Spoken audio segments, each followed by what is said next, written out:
the vast, silent heart of Rajasthan's Thar desert, where sand dunes whisper forgotten tales, a lone traveler named Arjun Rathore wandered. He wasn't seeking treasure, but an escape from the echoes of a broken heart. As twilight painted the sky in shades of bruised purple and fiery orange, he stumbled upon the ruins of a temple, half swallowed by the sand. Drawn by an unseen force, he entered. Inside, a single object caught the last rays of sunlight, an ancient, tarnished oil lamp. Arjun, driven by a faint flicker of hope, picked it up. He brushed away centuries of dust, and the lamp pulsed with a sudden warmth. With a nervous breath, he rubbed its side. Sand swirled around him, and from the spout erupted a column of brilliant blue fire. The flames coalesced into a towering figure. It was a genie, but not like the ones from storybooks.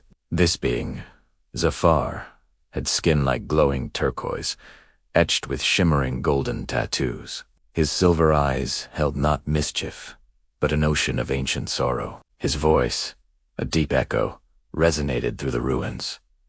"You have freed me, mortal. I am bound to grant you 3 wishes, but be warned. A curse twists my power. Every wish I grant will be born from your deepest desire, but will ripen into your greatest regret." Still reeling from the magical display, thought of his lost love, the pain a constant ache in his chest. His first wish came easily, a desperate plea. "I wish for wealth, enough to win back the life and the love I lost."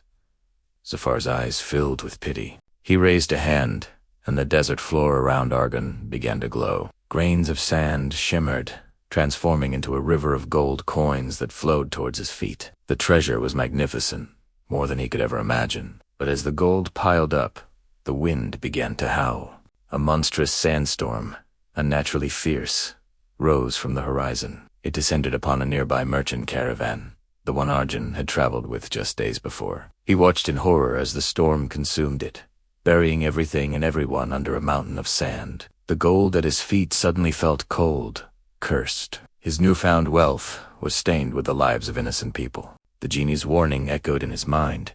Desire born, regret ripened.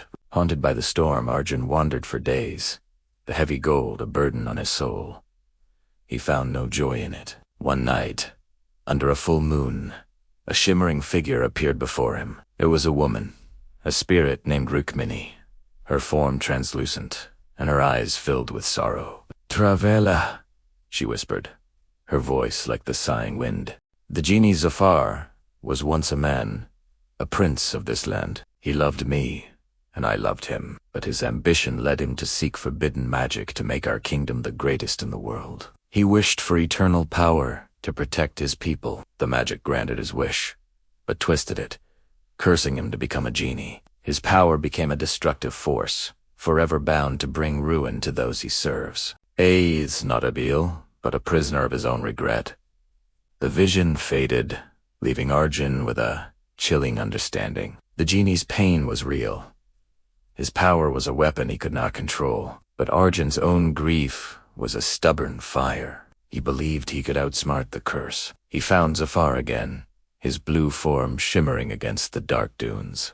"I have a second wish," Arjun declared, his voice firm. "I wish for power, the power to control the very elements, so I can protect those around me. So a tragedy like the sandstorm never happens again." Zafar pleaded, "Do not do this. The curse will find a way." But Arjun insisted. The genie reluctantly extended his hand, and a surge of blue energy flowed into Arjun. He felt it instantly. The wind obeyed his thoughts. The sand danced at his command. He felt like a god. In his excitement, he raised his arms to the sky, creating a gentle rain to bring life to the barren desert.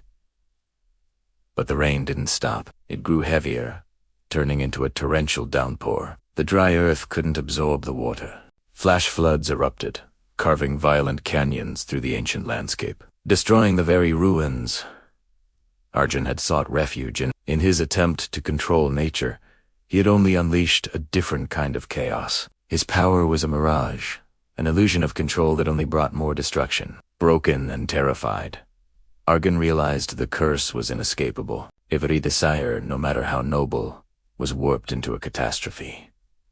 The gold was meaningless, the power a nightmare. He was left with one final wish. He looked at Zafar, seeing not a monster, but a fellow prisoner of sorrow. He thought of his own lost love, the pain that started his journey. He finally understood. Some things cannot be brought back, and some desires are too dangerous to hold on to. He approached the genie, the cursed lamp held tight in his hand. "Zafar," he said, his voice quiet but clear, "for my final wish. I don't wish for riches or power. I don't wish for my love to return. I wish for you to be free from this curse. I wish for you to find peace." A tear, bright as a falling star, traced a path down Zafar's glowing face. It was a wish not of greed, but of compassion. For the first time in millennia, the curse had no desire to twist, no selfishness to corrupt. The golden tattoos on Zafar's body flared with an intense light. The blue, smoky aura around him softened into a gentle, white glow. The ancient armor plating dissolved into dust. "Thank you," Zafar whispered, his voice no longer an echo, but human. His form became solid, the turquoise skin fading to that of a mortal man. The curse was broken. As the first light of dawn broke over the horizon, Zafar began to fade, not into fire but into light. Finally, at peace, Arjun was left alone in the desert, with nothing but the clothes on his back and the silent, empty lamp. He had lost everything, but in doing so, he had found something far more valuable. Freedom from the prison of his own desire. The desert was still silent, but for the first time, Arjun heard not the echoes of his past, but the promise of a new beginning. Thank you for watching. If this story moved you, remember to like and subscribe DKR Mystica for more tales from the shadows.